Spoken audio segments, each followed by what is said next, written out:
Europe has so many wonderful destinations that it can be a challenge to decide where to go and what kind of itinerary to plan. So we are going to help out right now with suggestions for 8 different trips, showing lots of beautiful destinations to visit. Italy, Switzerland, England, Netherlands, Scandinavia, Mediterranean, with many tips on how to get around. These 8 different Europe trips are among the best that you could possibly enjoy. They include 65 different cities, many of which we'll be presenting to you quickly in this program. And there are additional smaller towns that you could visit on day trips out from these main cities. This program will show you some of the best destinations to help you plan a trip and perhaps remind you of places you've been to. Some of these are famous cities, while others are less well known, waiting for you to discover them. I've been leading tours in Europe for more than 30 years, and in this program I'm sharing with you 8 different itineraries to provide some useful, entertaining information that will bring you to many famous cities and smaller towns that are equally beautiful.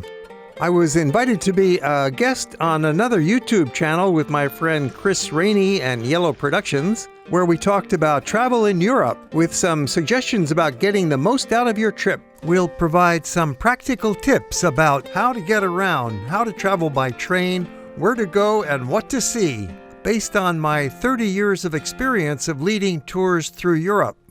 Dennis has led over 80 tours to Europe. He also has over 2,000 videos on his YouTube channel. In today's video, Dennis is going to share with us some of Dennis's favorite routes by travel by train in Europe. As a tour guide, right, you probably had some favorite routes through Europe. So what were some of your favorites?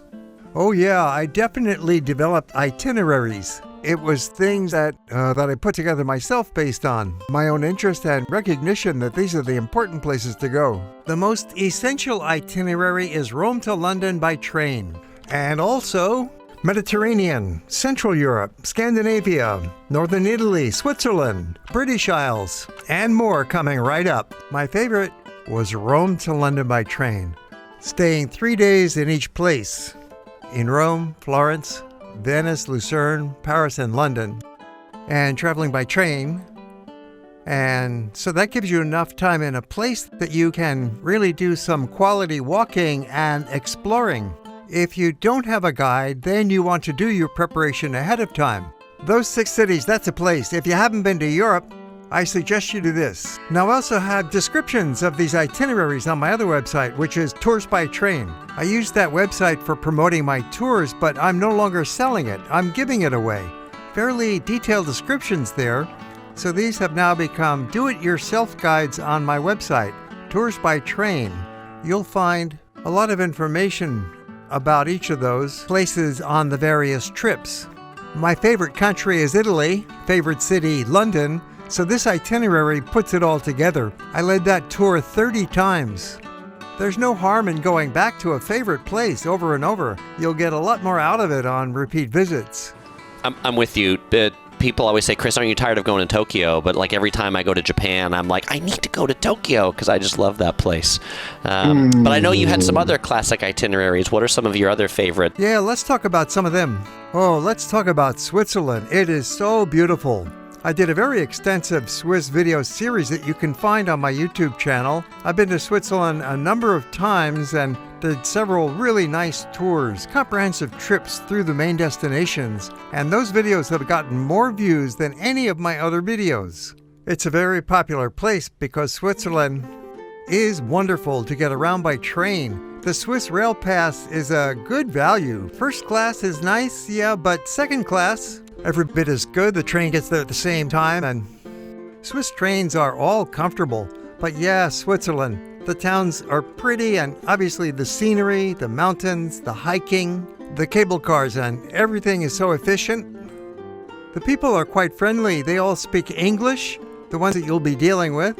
So that itinerary, I would go to Interlaken, a fabulous place as a home base, because from there, you're right in the heart of the Bernese Oberland. So you're near the Schilthorn, you're near the Jungfrau, you're near the Ring, and you're right in the middle of Easy. Several hours by train from Interlaken to get up to the tops of both of those mountains. And then down to Zermatt, a unique place with no cars, so the entire town is pedestrian-oriented. And you've got the, not just the famous Matterhorn, but you've got other great mountains all around Zermatt to go up and do some hiking. Well, I would go in the month of May. I really like late May. Early May, not so good because there's still snow on a lot of those mountain trails, and then you can't walk on them. Covered with snow, you can't see the trail. So avoid early May. Late May is perfect, or of course summertime. It'll be a little more crowded, but you want to save a little money. You want to also look for the shoulder season, which is May and October. Any place in Europe, May and October are ideal times to go. You can also tour the Mediterranean by train from Barcelona to Rome.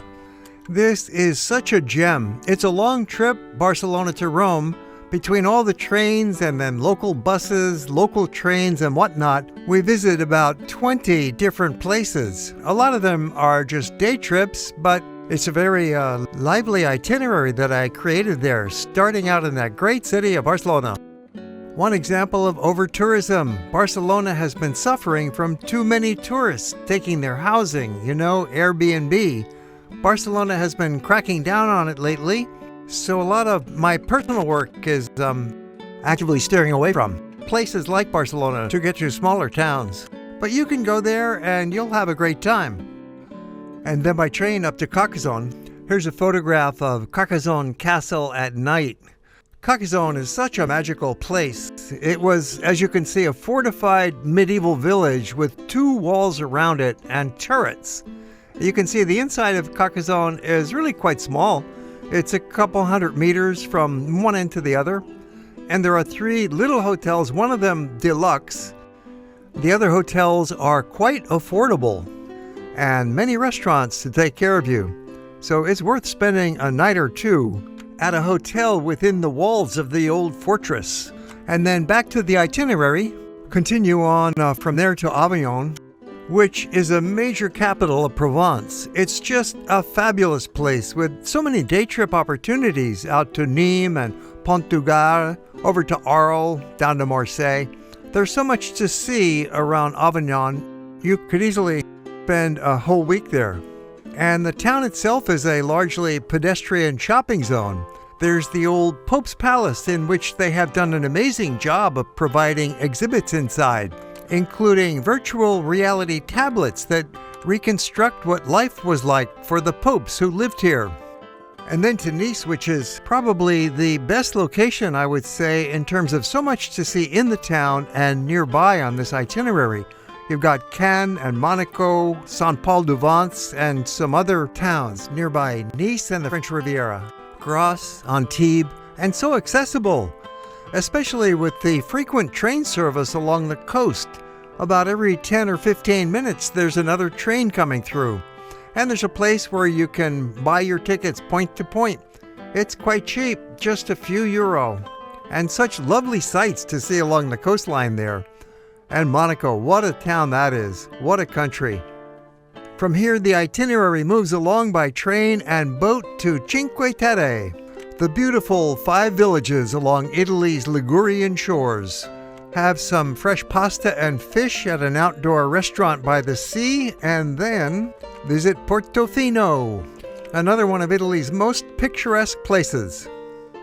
From here, this itinerary reaches its grand finale to Roma, capital of the country, one of the world's greatest places to visit, with scenic out-of-the-way courtyards and the grand get your pictures at Trevi Fountain. Wrapping up that trip. Scandinavia and Russia by train. We fly into St. Petersburg, and we have a local guide take care of logistics and bring us on tour to see all those palaces. And then we take the train to Helsinki, and it's another beautiful city. Just great. Great spot. So many things to do there.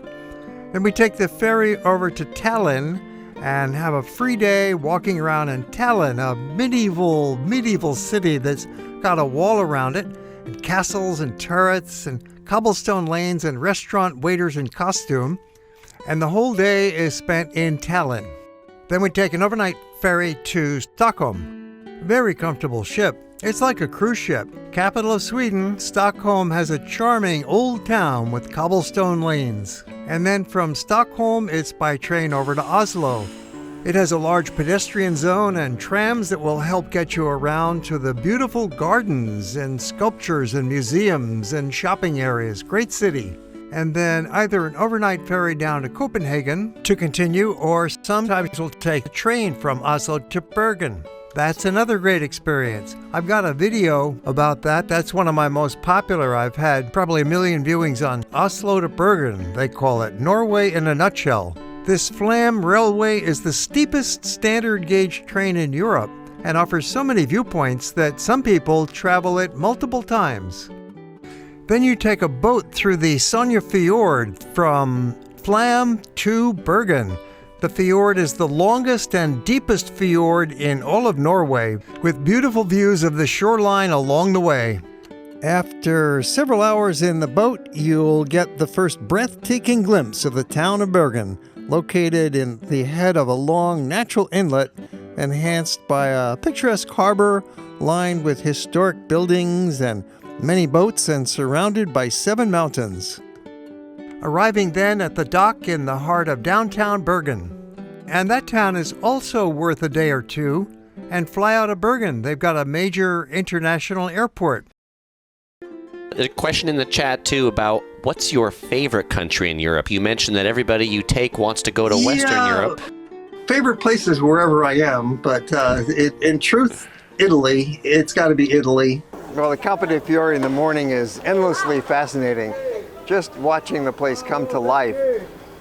Then there's Piazza Navona, and how about the Pantheon?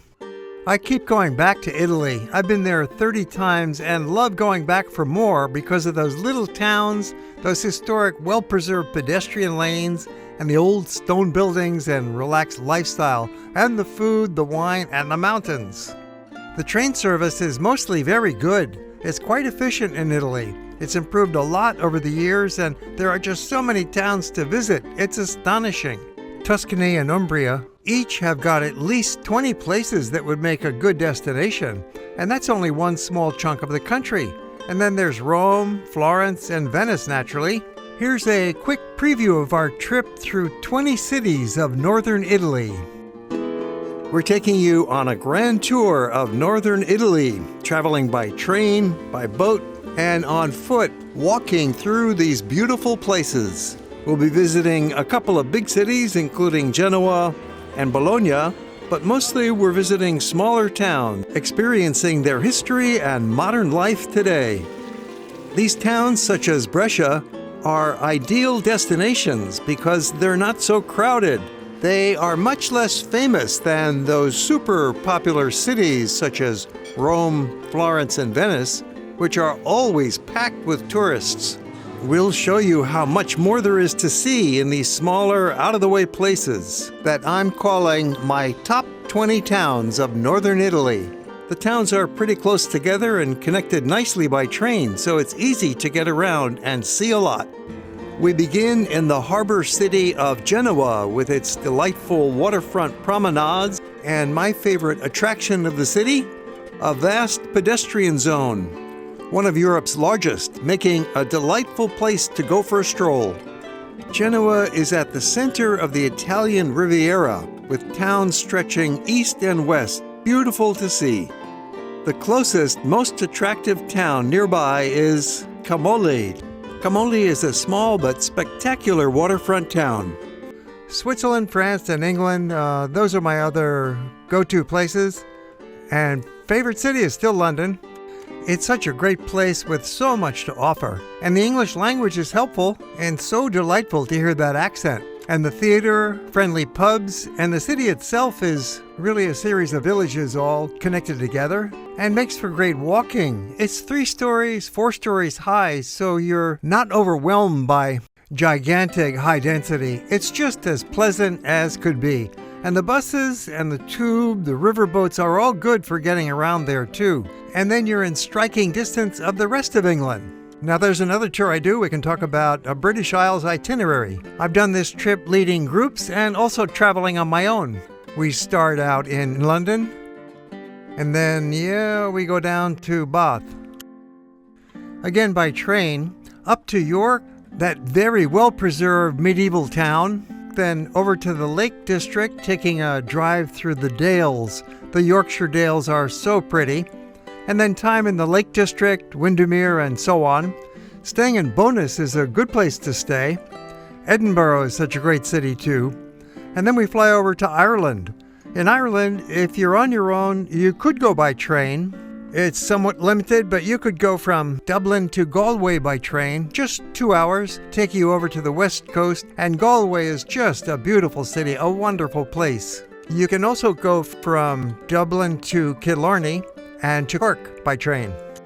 So you could do it by train, but I find that Ireland is better handled either by driving in a rental car along that opposite side of the road or join a tour. Now there's a place for a bus tour. There certainly are appropriate places to join a bus tour, and the British Isles is one of them. And certainly Ireland is another one. Bus tour, sure.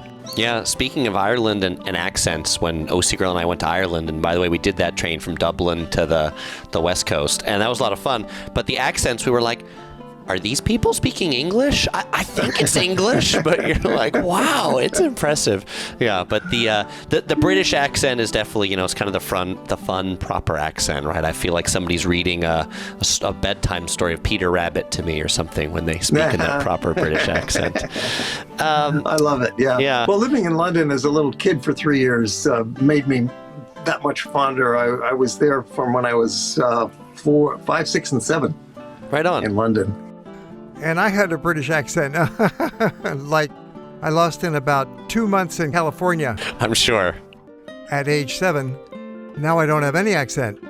Living in Hawaii for 50 years, but no local pidgin. Yeah, no, not yet. Speaking of living in Hawaii, somebody asked, where can they get Dennis's cool Aloha shirt? Yeah, Hawaii. The Central Europe tour includes Heidelberg, Munich, Salzburg, Vienna, Budapest, Prague, and Nuremberg. Starting out in Heidelberg, traveling between cities by train. And these are pretty short rides, 2 to 3 hours. On to Salzburg and Vienna, over to Budapest, and then to Prague. Then we double back through Nuremberg and on to Frankfurt to fly out of Frankfurt Airport. So these are classic Central Europe destinations. They're such beautiful cities. So these trips are about 18 days. I would find that for group travel, 18 days was about enough that most people can handle. And it gave us 2 to 3 days in each place. Standard question people always ask is, how much should you budget for like a trip like this? Per person, sharing a hotel room, ground only for 18 days is about $4,000 per person, and that does not include lunch and dinner or souvenir shopping. So let's make it $5,000 to $6,000. Now this is traveling using nice hotels, 3 stars and some 4-star hotels. You could do it more cheaply with a 2-star hotel or a no-star hotel or a 1,000-star hotel. Sleeping outdoors. Nice. There you go. 1,000-star hotel sleeping outdoors. I love it. I'm taking you on a tour of the Netherlands. For my itinerary, I picked about 10 of the main cities in the Netherlands. Of course, Amsterdam, one of the great cities of the world, but you really want to get beyond Amsterdam. So I'll be taking you to many other cities, starting with a visit to Haarlem, traveling then down to Leiden, spending 3 nights in Leiden, doing a few day trips out from there. Then I'll take you to Delft for 3 more nights and excursions out from Delft, such as to The Hague, which is the political capital of the nation. Continuing to Utrecht, a university town with a very large historic center, and then down to Maastricht in the southern part of the country. I'll also be going up to the Alkmaar cheese market, which is a lot of fun. It happens once a week and it's a big touristic event. They recreate what it was like in the old days with the cheese market guys running around carrying their sleds full of giant Gouda cheeses and We'll take you to that town of Gouda as well and show you where they make the cheese.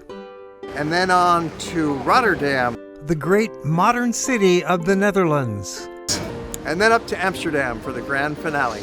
I suggest that you stay 2 or 3 nights in each place, and Amsterdam as many as 6 nights. So I'll be providing quite thorough coverage here. The Netherlands has got something for everybody, and very friendly people. Most of them speak English, so it's easy to communicate, and very easy to get around by train in their modern system. And then you've got the canals and the walkways, the art museums and restaurants, and the beer.